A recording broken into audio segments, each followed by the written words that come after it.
The countdown is on until President Donald Trump makes his announcement and explanations on tariffs on all U.S. trading partners. The president expected to offer specifics on a strategy that he says will boost manufacturing and jobs in the United States. But economists warn that this could be a risky move that could drive the economy towards a recession.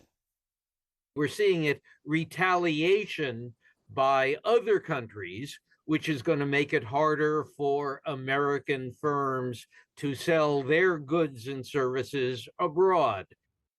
The stock futures started the day kind of slow, but it looks like as we watch the Dow and the Wall Street right now, we are in positive territory.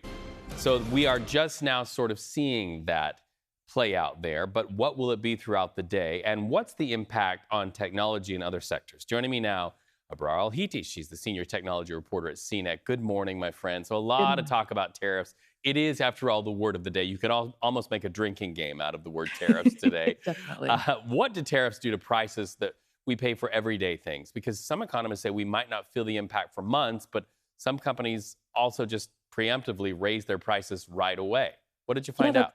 That's really what's up in the air. Sometimes companies will absorb those extra costs so that we as consumers don't have to feel it. But what they also say is that over time, consumers would feel it, because how long do you think a company will really say, that's all right, we won't charge you for the price hike that we are now experiencing? So it's likely that, as you're buying your next phone or your next laptop, you could potentially feel that too. And actually, we have a CNET survey where we found that around 38% of shoppers said that they actually felt pressured to make those big purchases before those tariffs went into effect, because people are worried, how much more are we going to have to pay for our next iPhone, for example?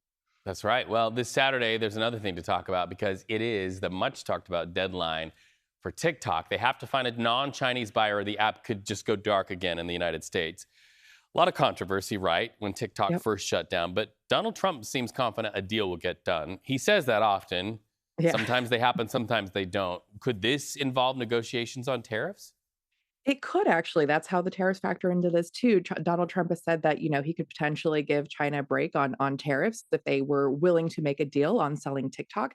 Just kind of a quick recap. TikTok is owned by a Chinese parent company, ByteDance, and the U.S. has been trying to shift that over to a U.S.-based buyer for national security reasons. But whether or not that sale happens on that April 5th new deadline, which was extended, we'll have to see. But there's been so much back and forth on TikTok, and it would be a really big deal if it did get sold to a new company. Right. Well, if you're scrolling TikTok on an airplane, you got to have that in-flight Wi-Fi. There's a big step to talk about in expanding Wi-Fi coverage across the United States. Where airplanes are concerned, we understand, Abrar, that this could impact so many travelers, especially knowing the SFO is such a big United hub. Looks like the airline got approval to equip Elon Musk's Starlink service on some of its planes. What do you know about that? That's right. I am a frequent United flyer because I fly out of SFO all the time. And so they've, essentially gotten approval to have their first Starlink equipped aircraft that will fly in May is the plan. If you've ever used in-flight Wi-Fi, you'll know it's a little choppy. It's not so great if it's even available. What Starlink would do would essentially, allow you to use high-speed Wi-Fi on all these planes eventually, right? They're going to start off with one plane, the smaller planes, and then they'll expand that to eventually all of their bigger planes. So big step, and we'll see probably other airlines do the same. All right. Well, finally, there's a new iOS update for iPhones this week. It brought a new emoji a lot of us can relate to. It's that tired face. Abrar. It's so perfect. It's so relevant.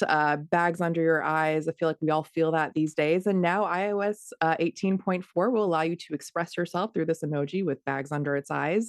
So feel free to use that to your heart's extent, to heart's joy. And then there are a few other, updates like priority notifications, which will essentially surface your most important notifications on your lock screen. And then a new food tab on Apple News, which will show you cool recipes, which I think is a great way to detox from all the hectic news in the world. Right. I mean, what does it say about us as a culture if that is something that we are all expressing, bags under the Right? eyes? Yeah, it's a little sad. Maybe next year we'll get a happier emoji. Let's work on that. Let's collectively decide we need something to represent us a little happier. Let's you and me design it based on our friendship. Abrar Al-Hiti, Absolutely. I love that. always it's great to talk to you, my beautiful friend. Have a Likewise. great Thank day. you. Thank you so much.